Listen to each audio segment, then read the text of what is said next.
Hello and welcome to this special dialogue series, Deeper Reforms, Better Opportunities, focusing on China's comprehensive reforms. In this episode, we'll discuss China's reform of innovative technologies. In recent years, China has been increasingly regarding innovation as a focus of China's high-quality economic development. As a result, great progress has been made in emerging industries and tech innovation. So what does all this emphasis on innovation tell us about China's reform path? How can we characterize China's progress in developing new quality productivity through new tech and innovation?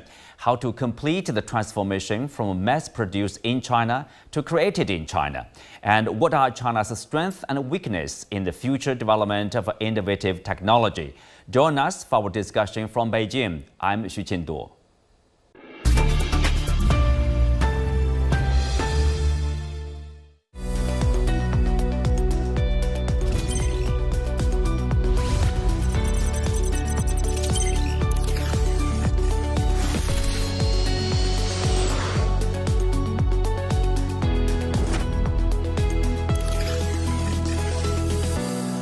A decade ago, China was at a turning point in changing its growth model, shifting from traditional methods to innovation-driven development. This shift paved the way for numerous technological advancements that have put China on the global innovation map. From 2012 to 2023, China's funding for basic research increased from $6.8 billion to $30 billion. Nationwide, technology contracts exceeded $800 billion, and additional R&D investment exceeded $400 billion. In 2023 alone, 950,000 new technology contracts were signed in China, and authorized invention patents reached 921,000, an increase of 15.3% over the previous year. Through major reforms in talent cultivation, incentive mechanisms, and international talent recruitment, China's National Innovation Index has risen from 34th to 12th, solidifying its status as an innovative nation. From renewable energy, mobile payments, and cross-border e-commerce, China is also sharing its innovative achievements with various regions and countries, fostering global sustainable development. Joining me today are Michele Geraci, former Undersecretary of State in the Ministry of Economic Development of Italy, Dr. Edward Xie, founder and CEO of Feng Advisory Company, and Mehri Madarshahi, former UN senior economist and also honorary professor at South China University of Technology, and Dr. Marina Yue Zhang from the Australia-China Relations Institute of University of Technology, Sydney. Welcome to Dialogue. So, Mehri, I will start with you. There are reports of China's progress in innovation, in technologies. Tell us your impression, as not everyone is familiar with the Chinese progress here. Thank you very much, first of all, for inviting me. It's a great pleasure to be here. China is transitioning, or has tried actually since 10 years, to transition from the manufacturing-based economy to a more innovation-driven economy. And naturally, one of the most important issues in this particular journey are technological innovation. China has made significant strides in science and technology development in particular in recent years. And I'm not only talking about artificial intelligence, AI, which China has become a global leader in AI research and development. And the Chinese companies like Alibaba, Baidu, and also Tencent are the forefront of this AI innovation, and they work very closely with the government. And China has built one of the largest 5G networks and invested in its development in the last few years. Renewable energy, we are all aware of that. And the Chinese innovative approach to solar, to wind, and to hydrogen use source of energy is quite known around the world. And of course, China is doing its best to develop that to a kind of form that could be stored and the storage facilities now is in the process of development. Space exploration is something which has amazed almost everybody, and China has already gone to the back of the moon and came back with a sample of the soil, which none of the other countries so far have been able to manage it. And remote healthcare. Yes. Healthcare monitoring is one of the things that China has been extremely advanced in there. Right. Marina, I mean, of course, if you compare, I mean, if China compares, today's progress with its past, I mean, the progress is impressive. What about the comparison with the other countries, in particular with the United States, which is in a leading position in terms of innovation? For example, in AI, China is playing catch up. And now people are worrying about whether the gap is widening. How do you characterize where China is in terms of innovation now? In terms of China's innovation, impressive innovation performance achievements in the past, I think there are several important factors that have contributed to this impressive growth. One is the interactions between the government and enterprises, specifically government's support role in building innovation ecosystems. In such ecosystems, there are two things. One is clusters, regional-based clusters. That is the force of convergence of innovation. And the other one is China has been participating in the global value chain. So this is the opposite force of innovation, that is diffusion of innovation. Those two factors actually seem contradictory, but they're building the base for China's innovation. But in terms of comparing to other countries, especially the United States, you can see this model has built China very innovative, especially based on manufacturing and mass production. And this is actually good innovation. All innovation comes from manufacturing. Otherwise, without commercialization, your inventions actually have no value. So United States is very much driven by entrepreneurship, innovation-based growth, and you name it, Silicon Valley and all those tech breakthroughs. And if China is following the trajectory China has built in the past 10 to 20 years, well, the future would be great for China. But China's rise, of course, challenging the dominance of technological innovation position of the United States. So China is, the future of China's innovation obviously is geopolitical factors. Otherwise, China will have a bright future. Edward, if you look at the progress, of course, as Marina mentioned, it's really about interaction, like a fusion with the world, working together with the world. China is making progress. But now it's mostly probably somehow will be forced to do so, relying on the so-called indigenous innovation. Do you think China has a foundation? China has been trying, remaining open to the outside world. How do you see these challenges, for China? I think the point about geopolitics is a real one, and the Chinese development, including innovation, has been hampered quite a bit by what happened over the last six, 8 years because of a lot of the sanctions. At the same time, over the course of reform and opening up in China, the Chinese have gradually experimented and learned about how to do things in a new way. And a lot of this development, of course, benefited from interaction with the rest of the world. But at the same time, a lot of development also happened internally within China because of the China's innate capability and the innate strength. In particular, leveraging its huge reservoir of talent, potential market, as well as the ancient civilization and history. That combination actually given China an internal consistent reasons why it was able to generate the kind of innovation that we are now seeing. At the same time, the external issues, the sanctions, as well as the increasing collaboration with the rest of the world, i.e. the global South countries, are actually happening at the same time. So the picture is a little bit mixed, but at the same time, to assume that just because of this geopolitics, China will not be able to continue to advance, I think that would be a misunderstanding of the situation. Miguel, tell us some larger picture or larger background of China's kind of a shift, from relying on previously like a property sector or this traditional manufacturing to innovation-based or innovation-driven model of economic expansion. What is the logic? What is the consideration?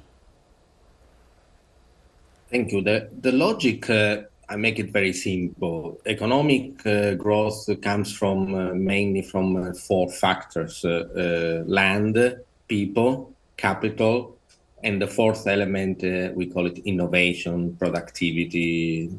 We put all the stuff in there. So of course, land cannot grow.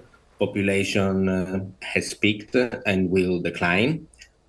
Capital has been the driving force of China economic growth of the last 30 years. Let's remember China has the highest investment to GDP ratio of the larger important countries around the world at around 40%.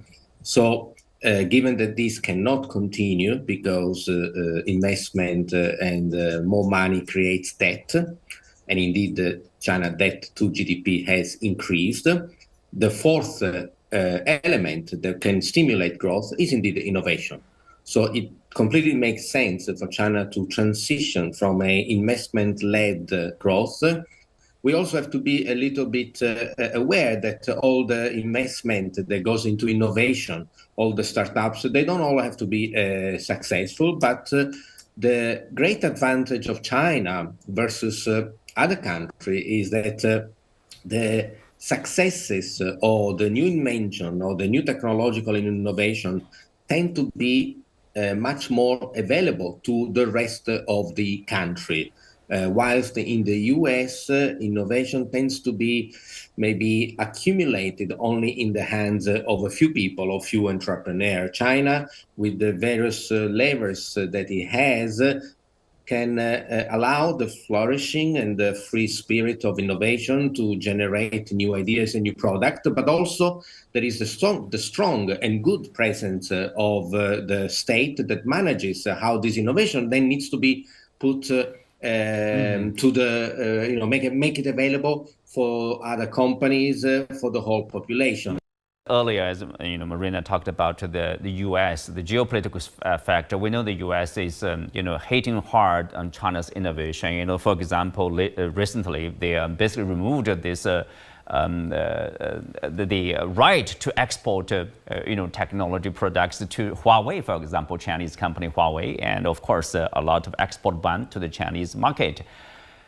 Because that's saying Chinese innovation is a threat, is a challenge to the U.S. domination. How do European countries see the Chinese innovation? I tell you, it's a very important question, and I want to separate what I think will happen from what I think should happen.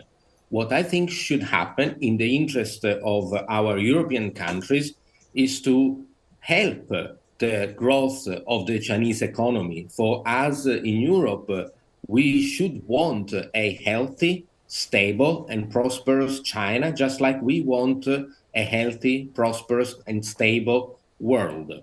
So this would be the logical answer. We should not prevent. There is no gain, neither it can be done. This idea that we can contain the growth of China just lives in the minds of certain politicians, but it is completely disconnected from the reality. So we should, in fact, foster a stronger China. For me, as an Italian, also politician, I want the Chinese market to grow because my Italian economy relies on export. So I want the Chinese to buy my Italian goods. Yes. Now, this is what I think should.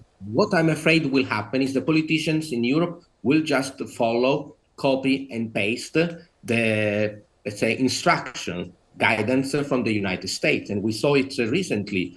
Biden has imposed a 100% tariff on electric vehicles. completely useless because China sells $0 of EV into the US, but it's a political move for, of course, electoral purposes. What has the EU done? Has copied that policy, this time with a detrimental effect, because we actually do buy electric vehicles from China.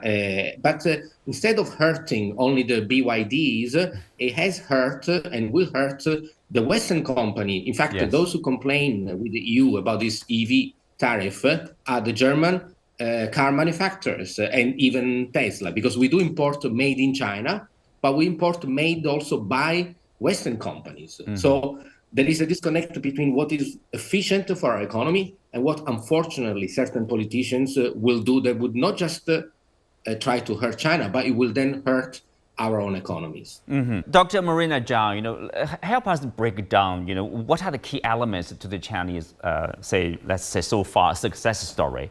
If you read this article from The Economist, which calls China as a superpower, a scientific superpower, and it mentions about the key element like money, equipment, people, basically investment, the people, the equipment. Probably I should add the right policy. What has China been doing in this regard? As I argued in my book and in various publications, China's innovation actually is a result of an ecosystem. So it's like a life organism. It's not somebody who's planning from the top. Mm-hmm. Nobody has this God's view or bird's view, and is really an interaction between the bottom up and the top down forces, fusion in the middle. So I think to say money is really misleading in terms of how to interpret China's innovation machine. China's innovation machine actually is really in the past 20 years is not overnight success. Just to bear in mind, China's innovation success is not overnight success. So this different from many Western politicians' statement or economists' statement, okay, China suddenly becomes this scientific powerhouse. No, China has been doing this for over 2 decades. Mm-hmm. And is multiple factors, and the policy is one of them, but is not the determining factor. Okay. What are the determining factors? Millions of enterprises and entrepreneurs, they take risks, educated risks, and supported by the markets in China. So China's scale and scope, the economy scale and scope actually is not just at one side, the supply side or demand side, actually are at both sides. And we can see China's development, for example, in the solar panel industry and in the more broad renewable energy sector. You can see government support plays a small role that actually is not supporting the suppliers.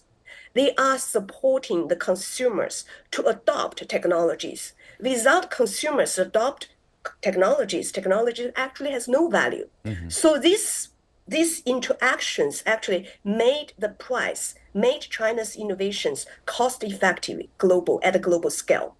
Let's take a look. I mean, investment, most people would agree probably. If you look at the country who are doing well in innovation, there is a huge investment. I mean, if you look at the Chinese investment, for example, according to the National Bureau of Statistics, during the past 30 years, China's scientific research funding has increased nearly 96 times from less than 35 billion yuan in 1995 to over 3.3 trillion yuan last year. The economy, we know has long, heavily dependent on the manufacturing and real estate sector, and it is entering a new stage of growth. How do you look at the Chinese market? Let's assume, U.S. is decoupling from China, trying to suffocate the Chinese innovation. As you know, I've been working in China for over 30 years. I work with numerous entrepreneurs, businesses, government officials, and both multinationals, Western multinationals, as well as local companies. I think I have a pretty good picture of how this whole thing evolved. I still remember vividly when people were calling China as the copycat nation. copycatting, right? In Chinese, we call it 山寨. And that was not too long ago, maybe 15 years ago, 20 years ago. And today, everyone, including the economists and many mainstream media, and also our panelists here, we're all talking about China's innovation. And why is that? Why did it happen only, let's say, in less than 2 decades? I think, these factors that we talk about money, about capital, about people, and so on, those are necessary but not sufficient. In my view, what's sufficient is that the Chinese government have somehow figured out a way through the reform and opening up process that there is a way of growing the country in such a way that it is sustainable on a long-term basis on its own, really. On its own, really. Of course, China has been a big part of the globalization effort over the last 2 decades. China's not going away from that. At the same time, the Chinese have figured out an internal process of how to make it work. I think Dr. Marina Zhang was mentioning some of that already, which is the power of the entrepreneurs. But at the same time, it's not just about the entrepreneurs. I work with a lot of entrepreneurs, but I say that the entrepreneurs have been very grateful for the opportunities that the Times have given to them. And what is the Times? The Times is manifested by China's government's policies, by the evolution and availability of the right kind of technology. 15 years ago, it was the wireless internet. Today, you can say it's AI or blockchain or whatever. Technology also evolved. And it is that combination of the top-down governments from Beijing setting policies and directions, not trying to control everything, but they set the policies. The grassroots level, as Dr. Marina Zhang talked about, there are many, many entrepreneurs who are trying to figure out a way to make money and to grow, and they look at the central government's policy as a guidance. What's important is actually often at the middle, at the local government level. Capable local governments are actually helping many businesses to grow in such a way that it would be impossible for the businesses to grow just by themselves. They provide funding, they provide incubation, they provide whatever. And a lot of companies were able to grow because of the support of the local governments. Of course, the local governments will work in synchronization with the national goals set by Beijing. That's how the system works. And the Chinese have figured that out. And Chinese continue to experiment and try to fine-tune it. It's not a perfect model. It's a dynamic model. The Chinese have not, sort of say that we have figured out the end game. There's no end game yet. It's still a very dynamic process. But that process is going on.